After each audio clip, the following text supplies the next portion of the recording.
Уважаеми гости, сега ще ви представя академик Витанов, който ще даде официално откриване на нашето събитие. Заповядайте, академик Витанов.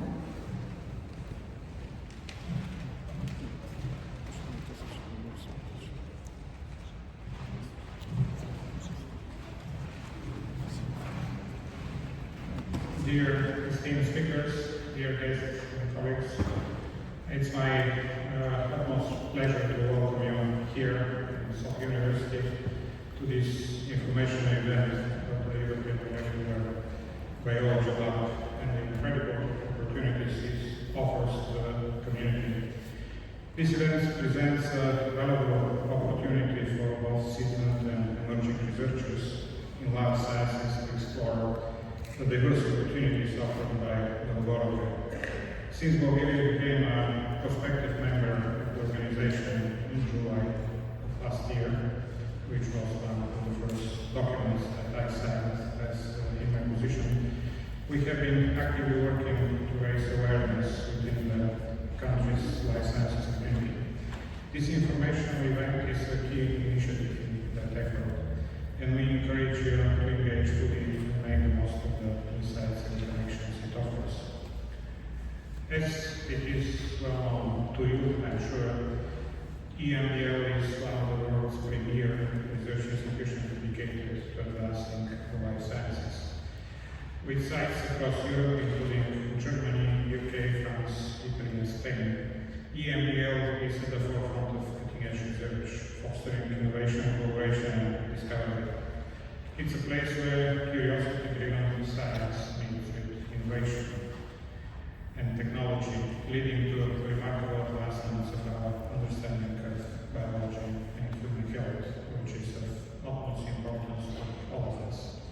Today's event is designed to give you a deep insight into the laboratory mission, its pioneering research programs, and various training opportunities available, as well as the immense impact it has on the scientific community. You will hear from distinguished speakers who are vital parts of EMBL's dynamic environment. We also strongly encourage you to seize this opportunity to ask questions, engage in meaningful discussions, and network with like-minded individuals who share your passion for research. Science thrives on collaboration, no question about it, and EMBL is an excellent example for the correct way to exemplify the power of teamwork, innovation, and of course open science. Whether you're looking to collaborate, pursue training, or simply learn more about EMBL's work, we hope that this event inspires you to explore the possibilities that lie ahead. Once again, thank you for coming here today and joining the community. Let's make this event an engaging and stimulating experience for all. And finally, but not least important, my presence here speaks that the Ministry of Education and Science understands the importance of molecular biology in the fields of science and technology, and my presence says that we'll do everything in our capabilities to support these activities in this country. Enjoy the event.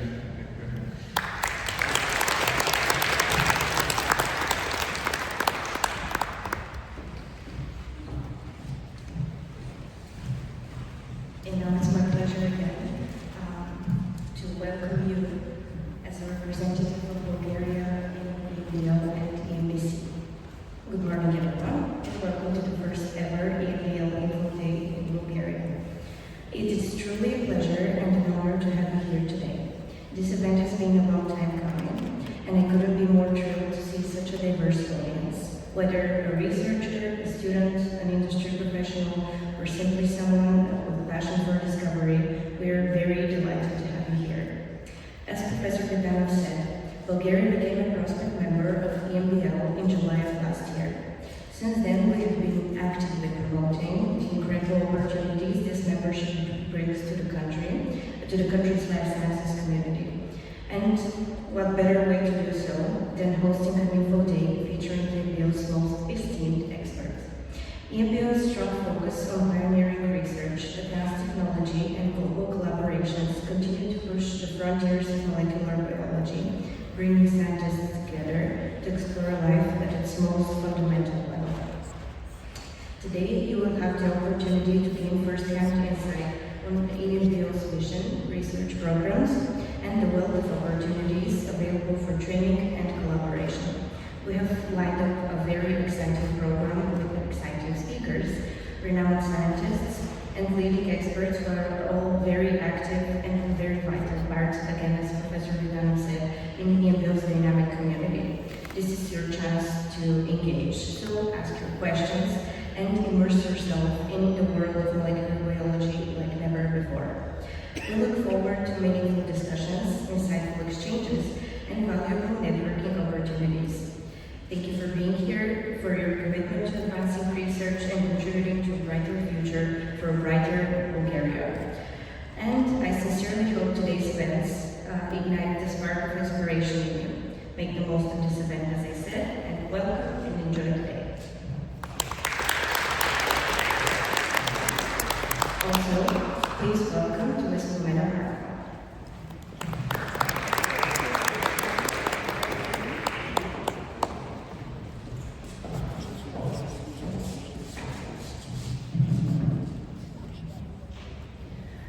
Здравейте, много се радвам, че днес с моите колеги сме тук. Искам преди всичко да благодаря на заместник-министър Данов, на Софийския университет, на Министерството на науката и образованието, на Българската академия на науките, на научната общност, на всички вас, които сте тук днес с нас, които ни приветствате и с които очакваме да сътворим нещо ново в България, за Европа и за България и за общността.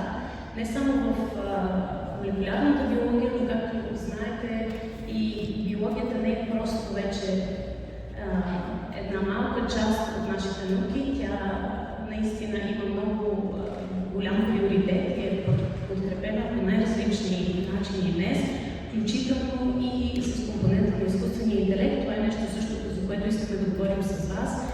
Искаме да ви представим инфраструктурата на EMBL, образователните програми, научните програми и се надяваме и очакваме да разговаряме с вас и днес, и след това разбира се, в най-различни моменти. Моля, свържете се с нас. Започваме сега и ще преминем на английски език след това. И с моите колеги ще ви представим различни аспекти и мисии на EMBL.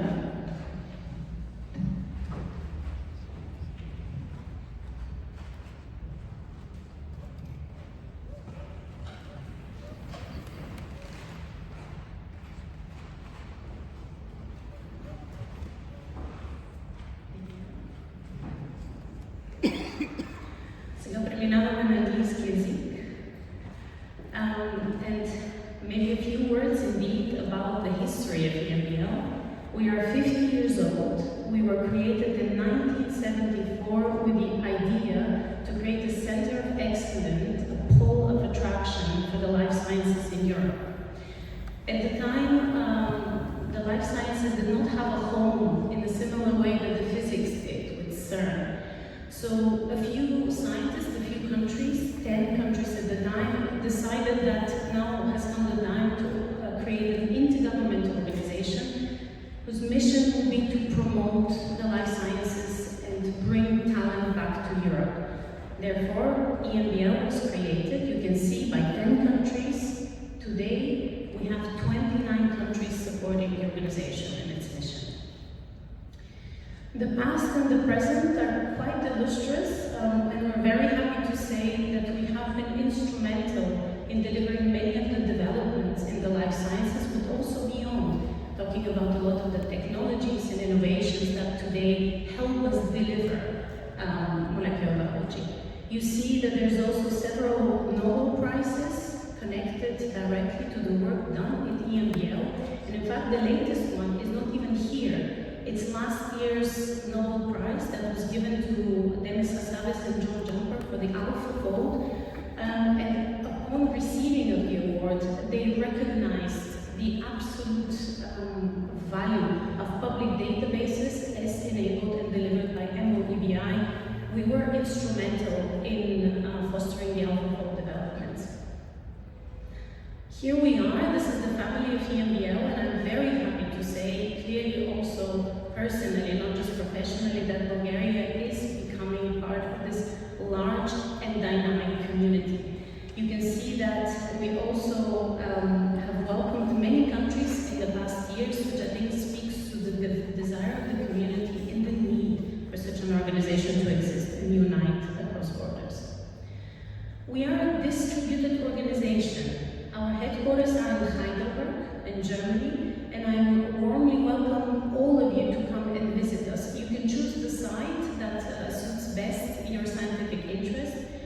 The Heidelberg headquarters, of course, is the biggest, the one that hosts core facilities of EMBL. You will hear very soon from my colleagues, Vladimir Beneš and Simona, you will hear about some of the facilities that are situated at the headquarters site. The second biggest one, the second biggest site is the EMBL EBI. So this is the European Bioinformatics Institute, and this is the world's biggest biodata resource. It's a very fast-growing site, and it's the one that indeed enabled the delivery of AlphaFold. We also have two smaller sites for structural biology. This is the site in Grenoble in France and in Hamburg in Germany. Both are co-located with large synchrotron facilities, which means that through EMBL, the life science community have access to these beamlines, to these facilities, to the services, and to the technologies. So indeed, if this is your area of expertise or interest, please keep this in mind. We have a smaller site in Rome focusing on epigenetics and neurobiology, and our latest one in Barcelona focusing on tissue biology and disease modeling. We do have 5 missions, so it's not just that we operate as an infrastructure or a large, let's say, large facility where users come, users go. The 5 missions are very interconnected. The first one is indeed the delivery of excellent fundamental research. We have many active research groups, so we have more than 110 active research groups that help us stay at the cutting edge of science. And again, these opportunities for careers are open to Bulgarian scientists, and one has to keep an open mind and an eye on all the opportunities that are coming up in the field. We also deliver scientific services. I mentioned some of them. They span from imaging to bioinformatics to structural biology, so it's a huge portfolio of services that we offer to the community of our member states. We also offer advanced training, and I'm very happy that my colleague Monica Lachner, who is responsible for the advanced training at EMBL, is here with us today to tell you more about this, but also then to engage with all of you so that you understand, of course, how to best use these opportunities and come train with us. Innovation and translation is another mission. I think now everyone understands, and for EMBL this has been the understanding for more than 50 years now, that the true innovation doesn't start with a technology, it starts with an idea. And this is what we need, both for AI today, but also to develop advanced technologies. We are, of course, very connected, and we do want to translate some of the discoveries that we do to society, and therefore we actively engage in innovation and translation. And then last but not least, perhaps the mission that, of course, I'm very proud to represent is the integration of life sciences. We have 30 countries, we have multiple networks, we have global collaboration, and we feel that as an intergovernmental organization, we have a duty to connect the communities and make sure that nothing is replicated, duplicated, but instead people talk and collaborate freely across countries. This is somehow a very quick visual representation of the main programmatic directions of EMBL. We work on the basis of 5-year strategic scientific programs that are then supported by our member states. The current one is called Molecules to Ecosystems. And our vision and our idea for this program, and you will hear from my colleague Nico on a pilot project that we really started through this program, is to understand life where it happens. In its natural habitat, in communities, going out of the in vitro environment and understanding life with all the consequences and all the impacts that it has from climate, from loss of biodiversity and other components. So the inner circle that you see of the flower are the areas where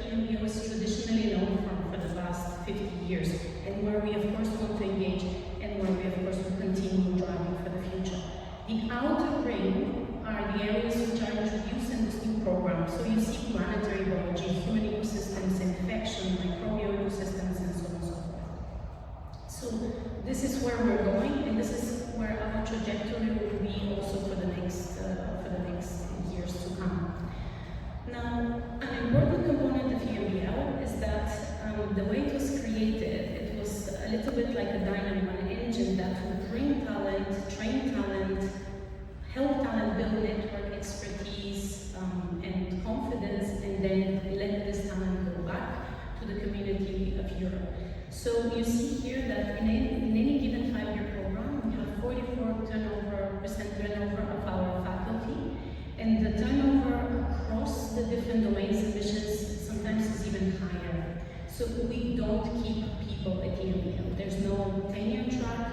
Everyone from the research to the service, to the technical, to the operational personnel is at EMBL for a majority of 9 years. And after that, they need to go and see this excellence across Europe.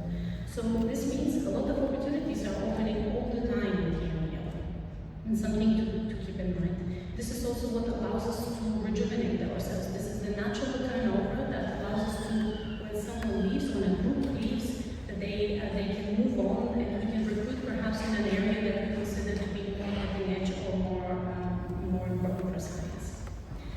I'm just going to give you a quick snapshot of the various missions, and then my colleagues will speak in more detail to that. But here are the second mission. I mentioned the experimental services, and here you can see some numbers.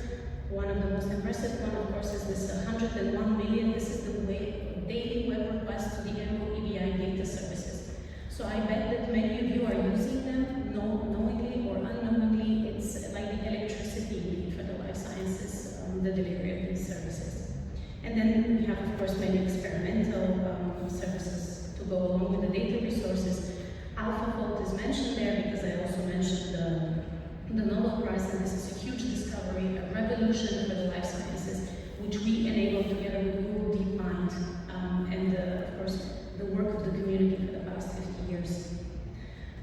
Training, again, Monica will speak more to that, but I wanted to just already say that there's two components: internal training, so we train scientists at all career levels, but we have a very robust PhD and postdoctoral programs, and also a training program for fellows and for people who want to come and train how to use scientific facilities or core facilities.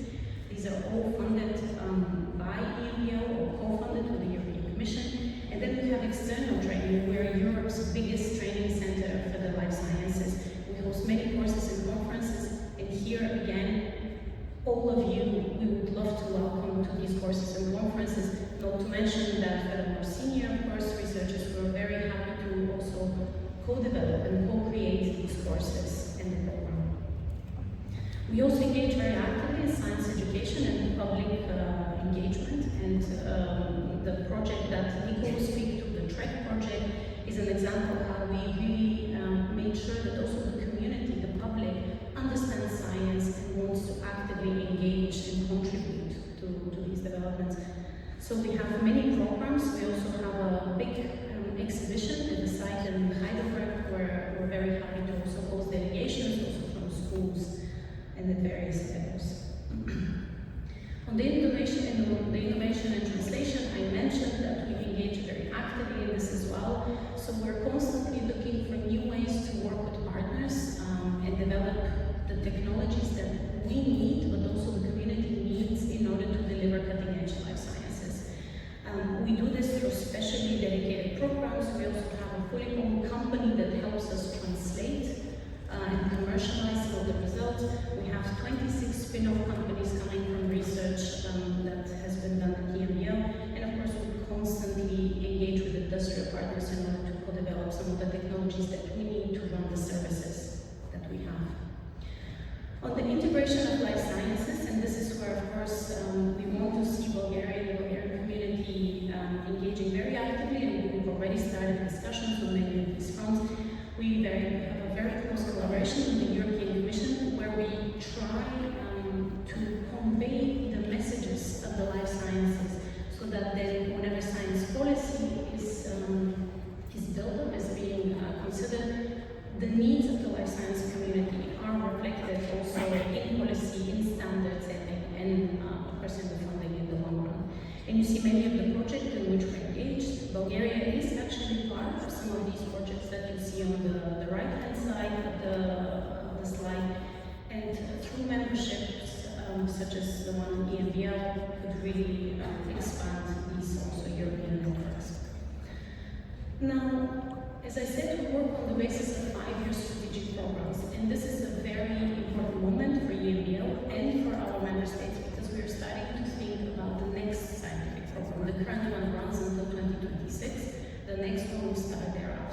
So it's a huge opportunity for a country like Bulgaria to be at the forefront of these negotiations for Europe and to help us decide and define the way forward.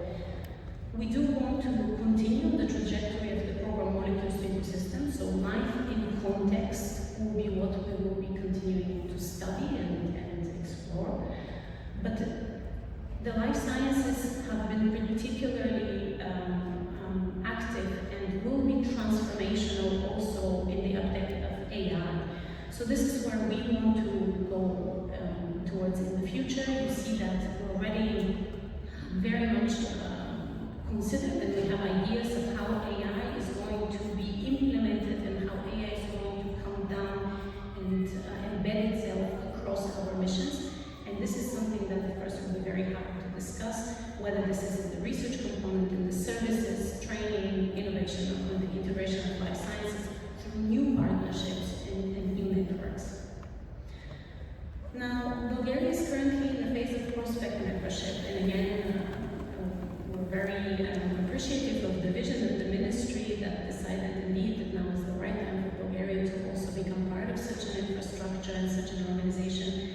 And you see here that the prospect membership comes with a very special condition, and this is, it's a 3-year program where we try to really strengthen the links to events like this, to visits, to concrete ideas for collaboration. We already can start accepting, of course, people coming to EMBL, training in the EMBL, and this is what we were here for today to tell you about. After this period, the country then becomes a full member state, but has reduced funding obligations for the first 5 years. So the opportunities that come with this are very important, and I think it's wonderful that we can already and have started to think about this. And with this, I will close. I'm happy to take questions now, or also in the coffee breaks, and I hope that this will be a very informal exchange and with many ideas, and many of you will dare to come and engage with the EMBL, because this is what the membership is for. So thank you very much.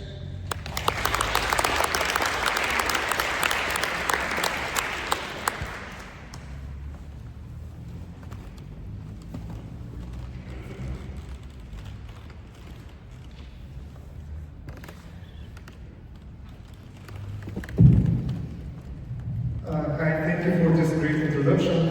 Can you explain a little more about what it means to be a member state and how this is different from being a prospect state? Like, what are those opportunities that we don't have now, but we'll have in 3 years eventually?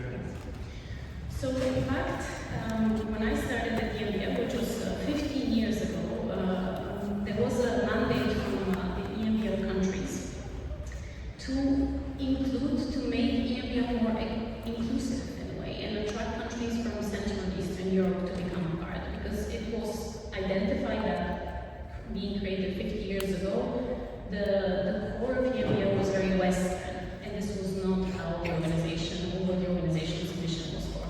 So there was a big push to think about modules and ways to make these countries feel at home at EMBL. And the prospect membership, to your question, in fact, the scheme, the way we created it, allows the community to engage pretty much as a full member. The only difference is that the country doesn't pay, because we consider that this is a wonderful opportunity to get to know, to prepare the community, so we don't have the fee. And the other thing that Bulgaria doesn't have as a prospect member state is a vote on the EMBL Council, which is the ultimate decision-making body, where decisions on indeed the next future direction, travel, and many others, which is an important voice for a country.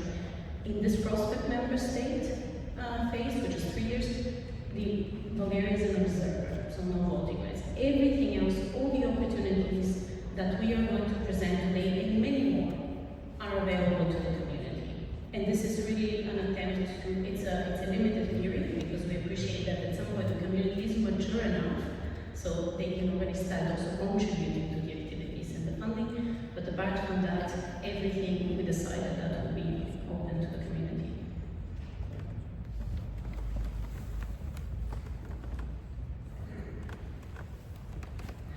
Well, as I said, if there's no other questions, I'm happy also to have more informal discussion.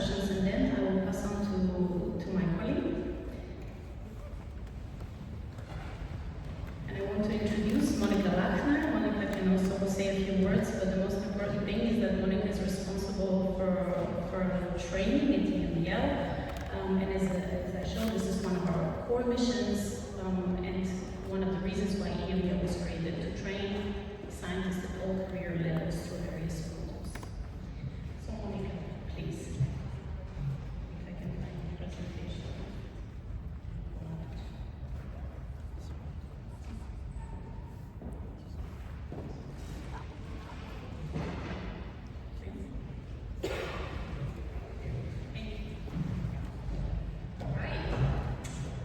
Thank you for the introduction, Pamela. I'm really excited to be here. It's a beautiful setting, great lecture hall, and a great audience, I hope. So I want to make this pretty also informal today. So I will talk about the training opportunities that we have available at EMBL for Bulgarian scientists. And I will talk about different career stages today. So there's something there for really early career researchers, but also more experienced principal investigators and so forth. So it would be really interesting for me to learn a bit about the audience. So if you can give me a show of hand in terms of the career level. Maybe we start with anyone who's currently working towards a bachelor or master degree. Do we have anyone there? Okay, fantastic, great. Who's working towards a PhD right now? Oh, okay, good mix. And then any postdocs? A few. And finally, I mean, at the group leader level, what do we have there? The remaining ones, I guess. Okay, great. So this is really good. I have something for everyone today. Kliment has already pointed out that training is a core mission at EMBL. It's actually my passion, and it's really important for us to provide training opportunities for researchers at all career levels. So, and EMBL also takes it very seriously, and this is why we actually have a dedicated department just dedicated to training and engagement. So we already talked a bit about the setup. So we have training programs that are targeted towards our own fellows, so our PhD students and postdocs. But we also have training programs for scientists to come to EMBL via the course and conference programs or the scientific visitor program. I'm not going to touch on the science education public engagement part today, but I will say a few words about the annual EMBL training program and the on-demand opportunities that are available there in terms of computational training. So let's get started with the PhD program. So the EMBL International PhD program is actually our flagship training program. It was the first program that we established in 1983. It was actually also one of the first structured PhD programs in continental Europe. We have grown quite a bit over time, and at this point, we roughly have 250 students doing their PhD at the 6 different sites in the different research groups.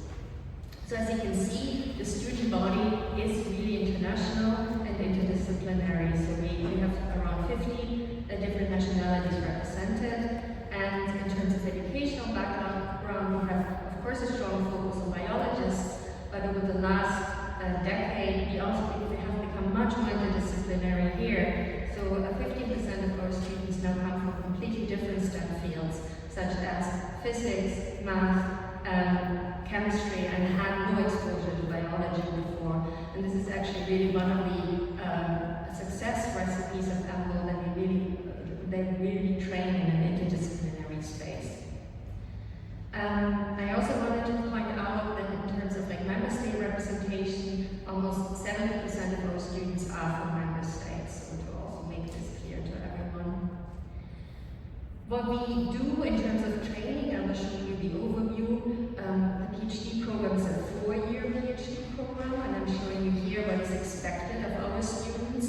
So we have a mandatory training curriculum that happens in the first and the second year. This is something we call pre-doc course. It's a great event, students love it. They all come together, they build a cohort, they connect, and they learn everything about the science that is being done at EMBL. In addition to the training program, we also have, of course, an academic program that we expect everybody to complete that relates to thesis advisory committee meetings, and of course also to university registration, and finally to the submission and defense. In addition to that, our students have plenty of opportunities to train in other areas that are important to them.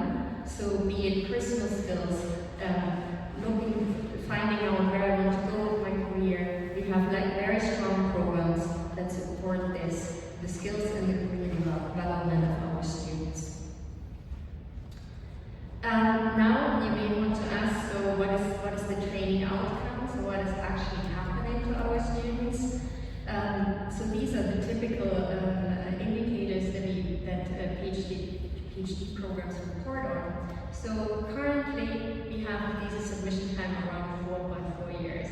This is actually largely driven by COVID, so our students took a bit longer to finish, but we're expecting to come back to the 4-year program very soon. Almost all students who started their PhD in EMBL also completed. And when you look at the actual research output, we have also a very good idea how much our students publish. So in total, on average, 3 research articles and 1.2 first author articles. We also know very well where our students go, so we do very close career tracking. So we really know their career after EMBL and also their career path.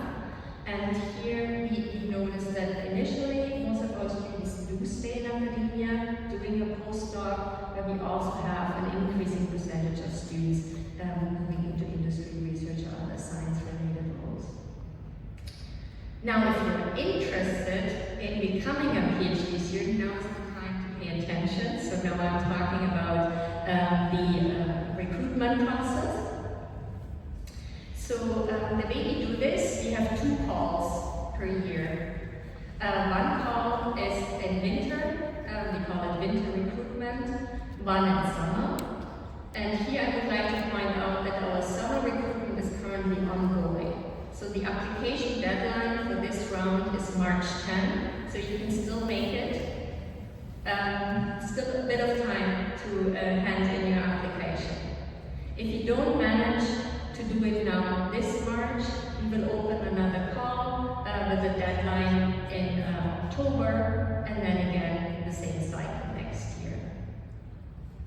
So we have roughly 50 to 60 open positions per year, and what we expect you to do is to put an online application forward. It's very, you need to fill it out and then you submit it. This is then evaluated by our faculty, and there may be some pre-screening.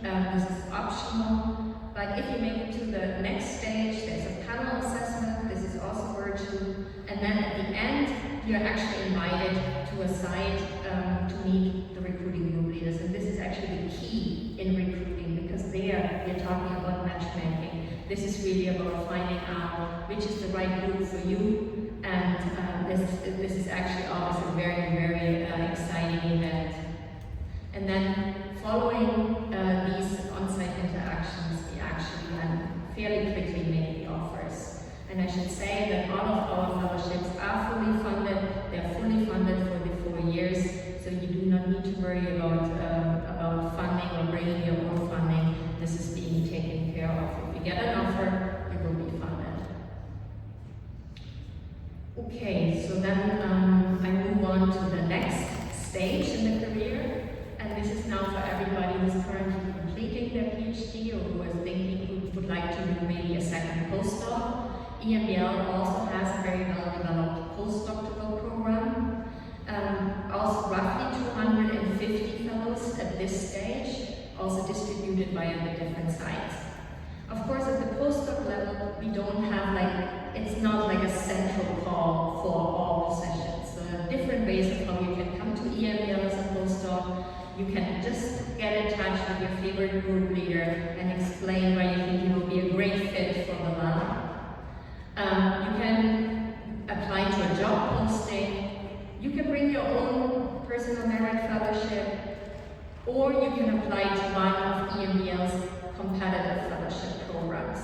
And this is what I'm going to cover today. So there are 2 competitive fellowship programs at EMBL, and Klamana already mentioned them. One is the IPOD program, it's an interdisciplinary postdoc program. The other one is called ARISE, which is a program for research infrastructure scientists. So when we move now to the IPOD program, to give you a bit of context, the IPOD program is actually a program that is one of, I'd say, most successful training programs EMBL ever has set up. We started it in 2007, and since 2009 we had very generous funding from the Commission. We had 4 different projects that were co-funded by the Commission, and I'm happy to say that we will have another one. So this is actually coming up. It's a great opportunity, and the next call will already be co-funded again. So what is the core idea? The core idea here is to have joint supervision and interdisciplinary supervision. So our fellows put forward projects of interdisciplinary nature that fit into our current research program, Life and Context, and they work with 2 group leaders. So the host will be at EMBL, the partner can be in a member state. And this is really, really important because it allows us to make the links to the member states. And here it's really a matter of actually, leveraging collaborations that you may already have with EMBL, or actually establish new collaborations with EMBL group leaders. And then if your candidate is successful, the candidate can also spend between three months to a year at the partner laboratory. So it's a very attractive program. What's also attractive in terms of the fellow, fellow will receive a 3-year fellowship, again fully funded, and there is a complementary training curriculum that also comes with the fellowship. Here I would like to point out that currently we just have completed a call, so the next call will be opening in November, so keep an eye out. We will also advertise, of course, but maybe be already primed. This is an option that is coming up. Okay, then to something completely different, actually. So while IPOD is really a classical postdoctoral program, and many of our fellows actually continue in an academic setting and become PIs, we have a new fellowship program at EMBL that is targeted at a different career path.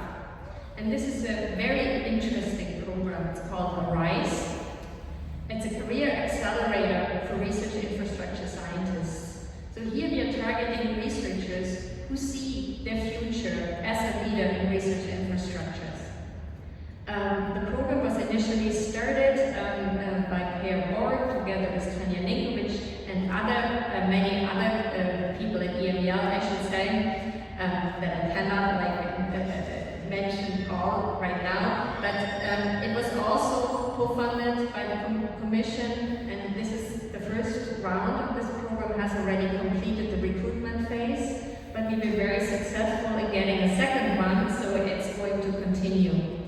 And the core here is that here the fellows put forward a project that revolves around technology development. And this technology should then be used in a research infrastructure setting.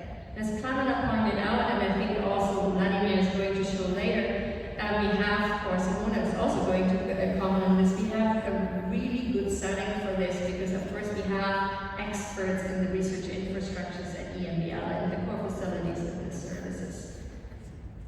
So how does the program look like? It's an application process. The next call, it's 1 call per year, so the next call will already open in June. So this is coming up soon. What we're looking for is PhD level scientists, and then if you're successful in this program, you work on your research project, as I already explained, and there is a dedicated curriculum specific for research infrastructure professional skills. And this will make you then very competitive when you leave EMBL and would like to move into a leadership position in research infrastructures. So much for our fellowship programs. I would now like to move towards our external training opportunities, and I hope some of you have already been to one of our courses and conferences. If you have not, I would highly recommend you to do so. So we have a strong course and conference program that covers the research areas that we're working on at EMBL. So roughly 25 to 30 conferences per year. They're taking place mainly in Heidelberg, in the Round building, but we also do conferences at other sites. There's also the possibility to participate in our conferences virtually, so all of them are now hybrid. In terms of courses, we do around 60 per year. Here we have a strong split between EMBL Heidelberg and also EMBL EDI, because we have quite some courses on the computational side, and they usually take place at the EMBL EDI. The visitor program, I will say something at the end, so I'm not going to go into this right now. So here I'm showing you the course and conference program for this year, and I would like to point out that all of our courses and conferences also have the possibility to apply for fee waivers. This is interesting for students, or also travel grants. So this is all available on the web pages, and you can find out how to apply for this if this is interesting to you. If you cannot go to a course, particularly to some of our computational courses, we actually have now made all the material available on demand, and you can actually work through the course materials in your own pace. And this is really great because it allows us to scale our training. We cannot bring like every scientist to EMBL EDI to do the training, but we can provide the material to everyone in Europe now openly, and I think this is really fantastic. This includes the course materials, includes webinar recordings, but also quite some online tutorials. So if you go towards the EMBL EDI webpage, you will find everything that's available there, and you can also search it for what you're interested in. So the last bit that I wanted to actually comment on is the visitor program, and I think the visitor program has grown quite significantly now in this new program, because we are really interested in getting member state scientists to EMBL and interact with them. And so here we're looking again at all career levels. This is a matter of coming to EMBL and then either accessing facilities or working, collaborating with one of the research groups. And here we have dedicated fellowships that one can apply for. So there are the CPP fellowships sponsored by our corporate partnership program. This is for PhD students and postdocs. It's a rolling application in a way, so you can apply at any time, and every 3 months there will be, the applications will be reviewed. You can get up to 4,000 euros to support your travel. The sabbatical fellowships have been also super successful. It's a really great addition. So here, this is for principal investigators who want to spend time at EMBL, classic sabbatical. There's also financial support of up to 15K. And there's again an application process. Likely the call will open, the close in June, but this is not entirely sure yet. So this is also a matter of keeping an eye on the webpage. If you're interested in anything that relates to theory or modeling, there are also dedicated fellowships here that one can apply for, and there are fellowships for the core facilities to visit the core facilities and access there. And you can find all of this information on our webpage. So with this, I'm at the end, and I would like to acknowledge my colleagues. So these are the heads of the other teams in my unit, and last but not least, and the most important people are actually our teams. So these are our people who make all of this happen.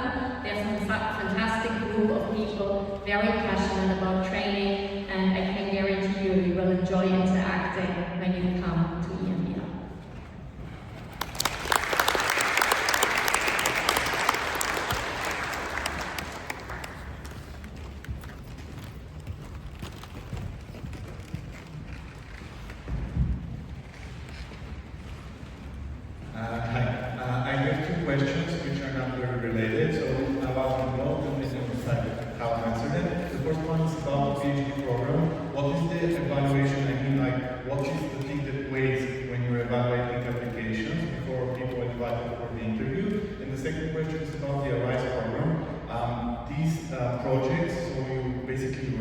project to get accepted, and the idea after that is to integrate it into a new infrastructure at EMBL or to establish an infrastructure wherever you go. Thank you very much. Okay, all right, so okay, maybe first the PhD program, so you were asking about the evaluation criteria and who's evaluating, right? So we have a research, in the application process, you need to, of course, provide information on your research background. So this is something that we are evaluating on your research interests. This is a little bit of an essay. This is something we are evaluating, and this is all done by our faculty. So the faculty evaluates the applications, and there are two stages. So there's the first screen where faculty actually evaluates all applicants, and then this is then taken over by the different scientific units, and they then look into the applications that are specifically interesting for their specific field. For the ARISE program, so actually, yes, I should have made this clearer, very good point. I think to be clear, the fellowship is at EMBL. So the fellow will work at an EMBL facility or service for 3 years. There's the opportunities to do secondments as well. So this is also between 2 to 6 months in a different research infrastructure. And then the expectation is that once your fellowship is complete, you could then go back to your home country, for example, to build up a facility.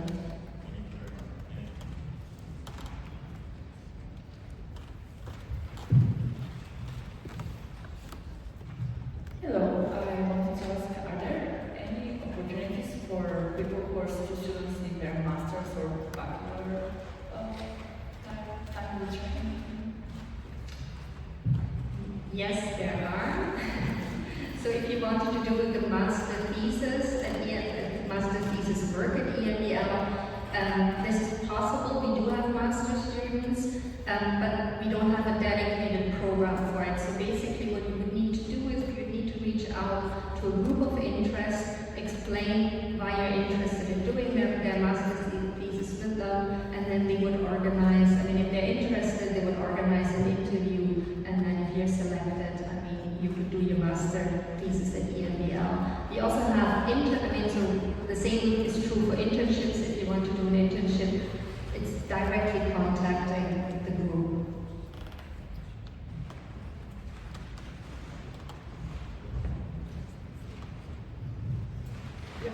Thank you very much, Mike, for the provided information. I just want to double check.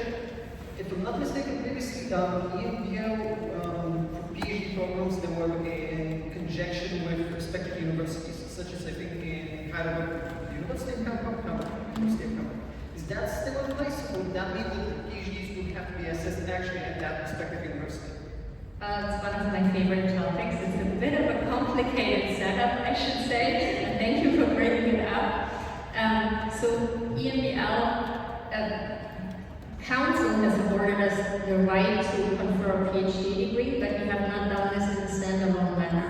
What we have done is we have set up collaboration agreements with universities, for example, the University of Heidelberg. We usually have a university at the site, and then the student receives a joint PhD degree from this university. But I should also say we have students who opt to go with another university that is not part of the partner university network. This is also okay. It's just a bit more tricky because the administrative stuff is not worked out right. Thank you. So just to confirm those, let's say, respective universities, they would still have to be based in the respective country where the EMBL outstation is based, such as Germany, UK, Spain. It's not, let's say, case for Bulgaria. This particular Well, I think it depends on the amount of students. If we were to have like 20 Bulgarian students at a steady state, I think definitely we could set up a very formal agreement with a university here. I think initially, when you have like 1 or 2 students, then they can choose their home university if this is what they want. Thank you very much.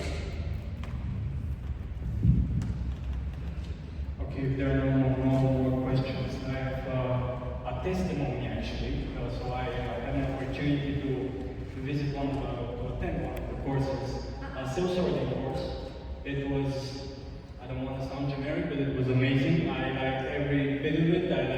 instructors. I also enjoy meeting other researchers from all sorts of, all domains of biology, so to say. An amazing walk through the forest to the EMBL campus, and something that's not being stated as much, the EMBL Mensa.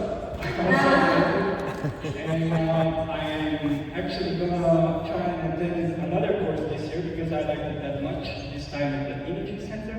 So I'd like to encourage any young researcher to go and check that agenda that you presented here on the right and go through all of the nice courses that are there. What fits your interest, pick it and go and have a blast. Wow, thank you very much. This is great, and we'll talk about the canteen in the upcoming presentation. Maybe one of my colleagues can say something. Okay, thank you. Oh. May I have more time? One question. I joined maybe for the canteen and the course. It was really amazing experience. But I wanted to ask you for the postdoc programs. Do you actually help families of fellows that come there? Do you have a program that's supporting this? Sorry, can you maybe I guess for the postdoctoral programs, do you also have a policy of helping their families to come and settle? You mean in terms of like the family moving with you? Yes. Okay. I think this is actually, yes, this definitely works. So you can bring your family. This is something that our HR department, I'm not the expert here, but our HR department can work this out and make this happen. We also have, for example, childcare facilities to support young families. So this is definitely something that we do support, and there's a lot of help at EMBL. If you have specific questions, you can just get in touch with our HR department. They will tell you exactly how they can support you. Okay. I think we are moving on. Is it Nico? I will leave it to Nico to introduce himself.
Now looking at going out of the laboratory, looking at the environment, we see key issues that we're facing today as scientists, but also as a society, starting with climate change, increasing chemical pollution, the loss of biodiversity, the antibiotic resistance spread, and many more.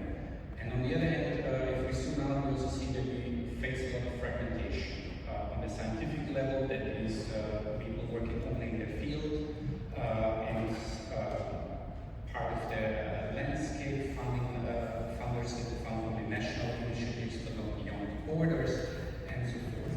And so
approach this as integrative as possible.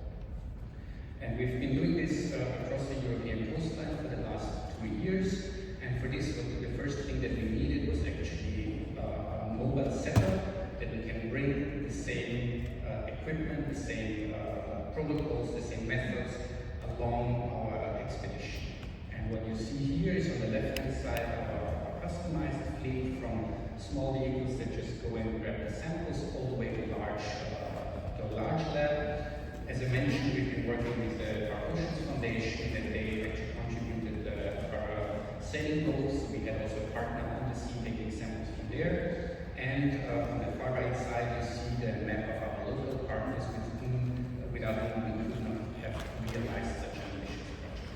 And so we went all the way from the northeast to Estonia, all the way to Portugal, and in the Mediterranean back all the way to Greece, along the coastline, sampling and connecting with the local scientists. And we chose coasts as the coastal ecosystems because they're very important ecosystems for us. About 50% of the European population lives on the coast, and at the same time they are they're highly impacted, coming from river outlets that spew out there, from areas of civilization, and so forth. And so we've been looking at sampling pristine ecosystems all the way to human impacted ecosystems. And you see in the middle of the slide a couple of our selection criteria that we looked at: agricultural side, river outputs, touristics, areas, harbors, and so forth. And we set out to do 120 transects along the European coastline. We managed 115 of those over a year and a half, so from that point of view, it's already been a huge success. And wherever we could, we also tapped into the local monitoring side, because many of our partner institutes have established time series, so we can also not only have a snapshot, but on those sites also get historical contextual data, which is highly important. Now, what did we actually do? You can see on the left-hand side a very simplified sampling scheme. We went from the land, from areas that are not affected by the sea at all the way sampling into the sea along multiple transects, where we've then been collecting samples from soil, from water, from the air, including also higher taxa plants, animals, and so forth. We sampled in 21 European countries. Throughout, we performed more than 200 protocols, and now we're sitting on a stash of about 70,000 samples that are being now fed into our co-facilities, in our partner institutes for the research, and by now we have about 150 projects that are associated with our big project.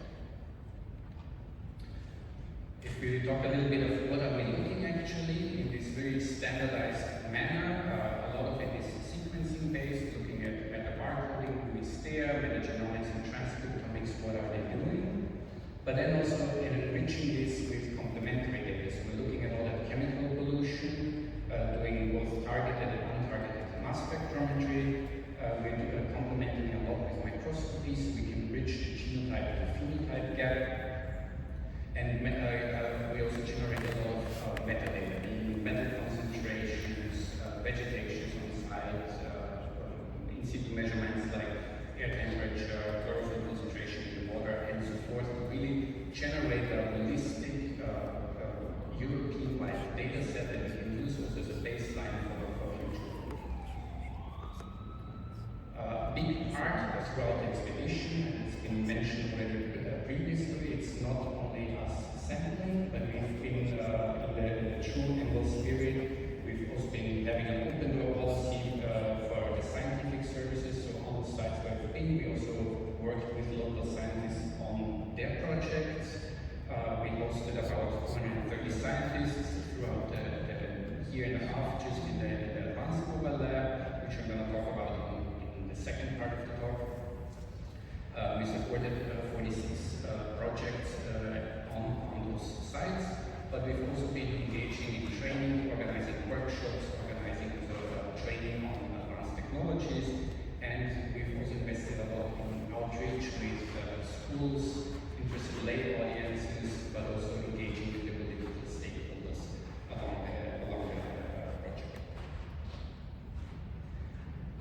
So that was the past. So what's next? We've done this, we've been there, but of course the ecosystems don't stop at the European borders, and we're all part of this planet. And so the vision is really to bring this approach onto a planetary level.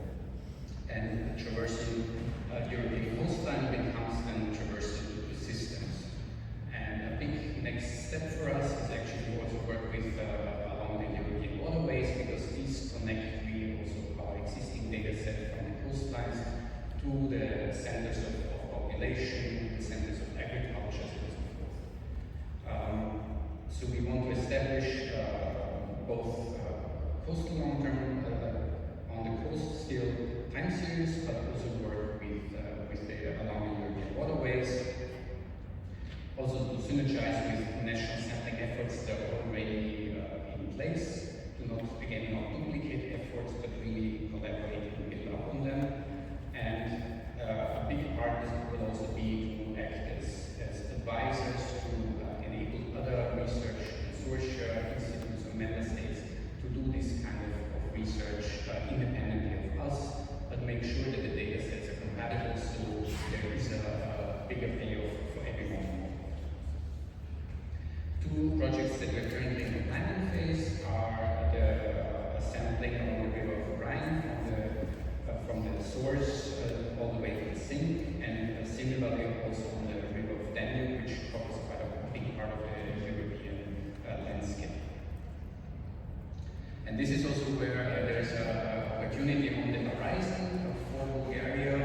Again, this kind of expeditions only really work with strong local partners, and there is also where we have an open conversation saying also where is your interest, where is your needs, and what can we do to make such an expedition when we come through also really rewardable for you, that we work with you on your time series, that we also share this data that is being generated, and overall make this a better, more collaborative.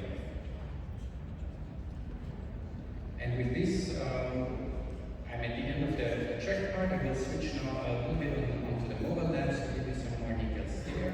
If you have any questions about track, you can ask me after the second part of the talk. But also please feel free to reach out to Paola. She's happy to take all of your questions or all of your suggestions. If you have an idea of what would be interesting or important to work with on for example, the Danube waterways, please do not hesitate to reach out.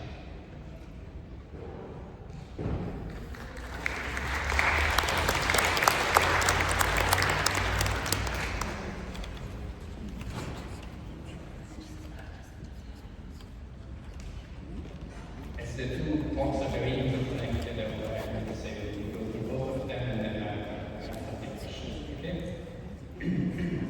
So now I'm going to put on my other hat as Nikolai shared the mobile robotics facilities. So my part throughout the track expedition was actually to build up these mobile labs, mobile services. And for the next part of the talk, I will focus especially on our crown jewel, which is the advanced mobile lab, which you can see in the middle of the slide, the big trailer. And when we think about field research, it's not only about field research, basically for every kind of biology. The challenge that we have is we can only study what we can preserve. It boils down to that. And especially if you go into environmental samples, we have very diverse organisms, very diverse forms of life. And as soon as we remove them from the environment, they will start to change. And some of them will die, some of them will eat the other one, and eventually also their gene expression profile, the proteins, and so forth will change as much that what you can measure at a certain point has very little relevance to what is actually happening in the natural state, right? And so our approach was like, what if we can just shrink the time it takes us from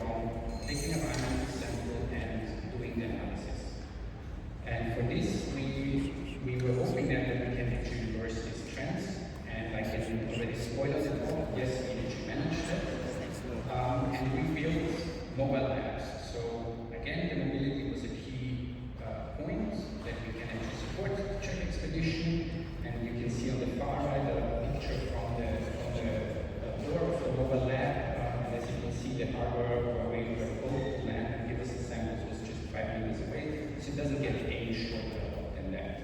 And we served 8 what we call super sites throughout the track expedition, where the team was deployed for about 4 to 6 weeks, working on track expedition, but also working with local scientists. And the other leg to stand on is standardization. So we brought the same equipment throughout the whole expedition, so we can standardize. There is a bias, but also with the same bias, and we run the same protocols, and we can really compare our data set throughout Europe. This, of course, takes a team of experts, and I'm very proud to say this is my team that actually spent most of the last 2 years living on the road in order to make this happen and to keep up the expertise and the standardization throughout this expedition. A big part was also to say we want to deploy cutting-edge technology that can make a difference in the field. Nowadays, for example, it's very easy to preserve samples, for example, from a barcoding. If you have a freezer or a salt solution, you can keep those samples, but if you want to see who interacts with whom and how, that becomes very challenging, right? And I'm gonna go into the key technologies in just a minute. And last but not least, we're bringing a very diverse set of experts and methods into a very small, confined space. The magic happens, and innovation sparks. We see collaboration forming, we see new workflows, new approaches, and also we can, because we have a molecular lab on wheels, we can also start field testing new technologies, and we also hosted different groups throughout the expedition to actually enable this kind of field testing. Now, how does a lab that has these 4 wheels on it look like? You can see here what we call the advanced mobile lab on the road, on the way to Italy, from Naples to EMBL Rome. It's a semi-trailer that is 25 tons full of science. And the beauty of it is in the design that we can actually install most of the machines with very limited necessity to actually disassemble it when moving, which means when we are on site, we just open up the sides because they are hydraulics, and all of a sudden we have actually a 40 square meter modern molecular lab at our disposal. This is then the look from the inside, where we can house about 15 to 20 scientists working hand in hand, as long as you're being mindful about whose toes you're stepping on. We designed this to be as standardized as possible, but also as modular as possible. So also as a note for the future, we've outfitted this with technologies that we thought make sense for the track expedition, but we're also keeping our eyes open for new technologies that really make a difference when we bring them into the field, so that we can also adapt over time. Now, what are those existing key technologies? A key point when working with very diverse samples is to be able to sort them. And here we have my colleague Mike, who is responsible for imaging cell sorter, where we can actually sort complex communities. This machine is also actually a large particle sorter, so we can adapt quite a biological size range. And then we can identify these organisms because of every particle that goes through the machine. We also get a microscopic image of it. And so we can really adjust the morphology also with the flow cytometry patterns, identify our species or our subpopulations of choice, and then sort them out into a high throughput manner and physically retrieve them for further analysis. One of those further analyses is automated high-resolution microscopy. Here is my colleague Tina, who's responsible for this part, where you can on the left-hand side see an automated low-resolution screen for environmental samples. All of them were live. And then we can zoom in. In the middle, we see a zoom in of organisms. In this case, it's marine plankton. And the various colors that you see are the various pigments that these organisms have. And then if we identify them, our organisms of choice, we can then also start taking high-resolution imagery, be that three-dimensional image stacks, time series, and so forth. And by now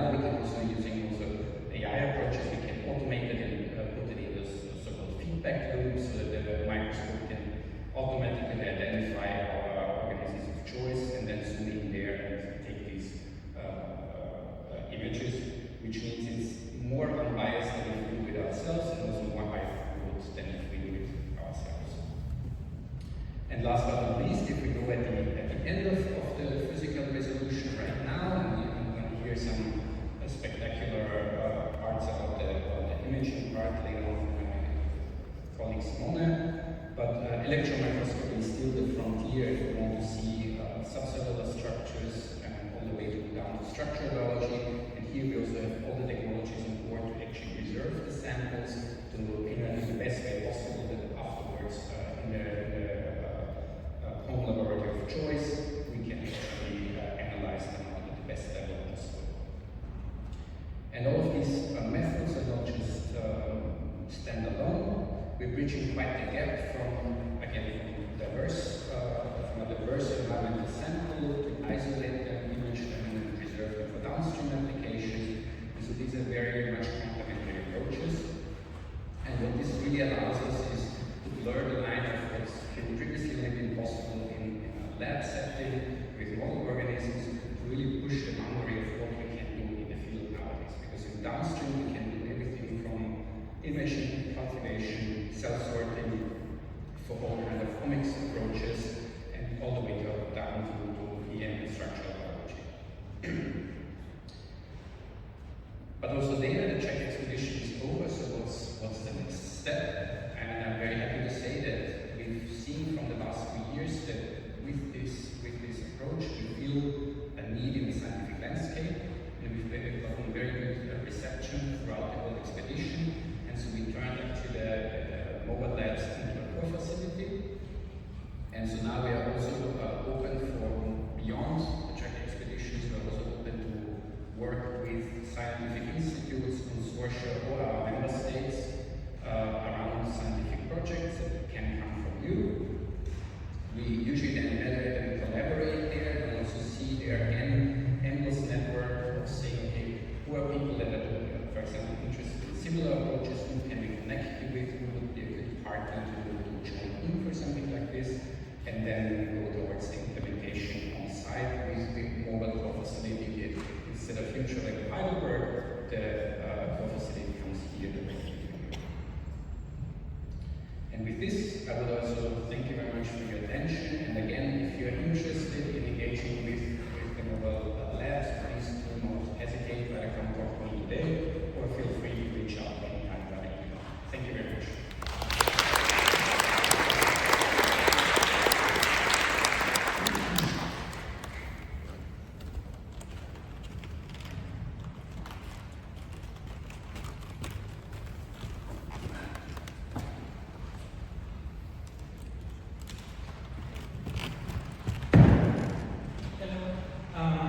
Thank you for the presentation.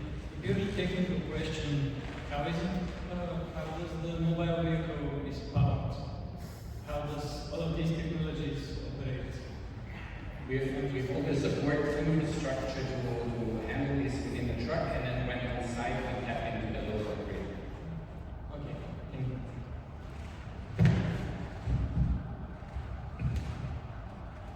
Thank you for sharing with us the great Trek initiative.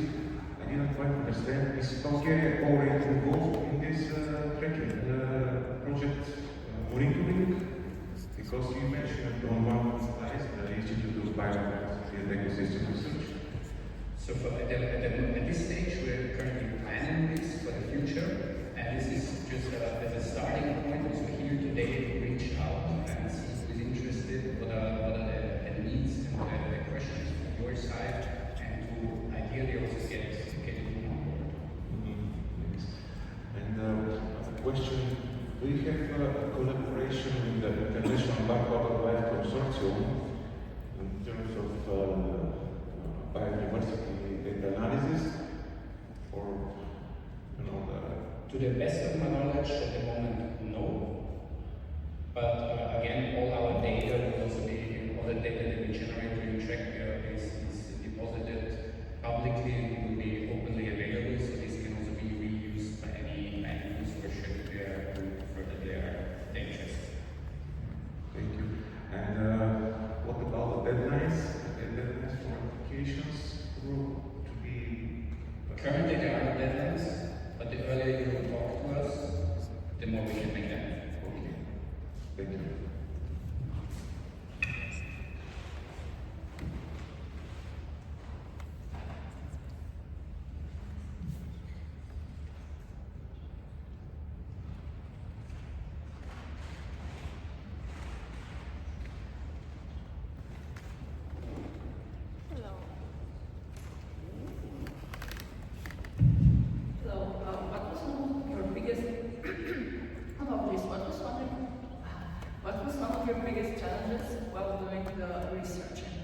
the travel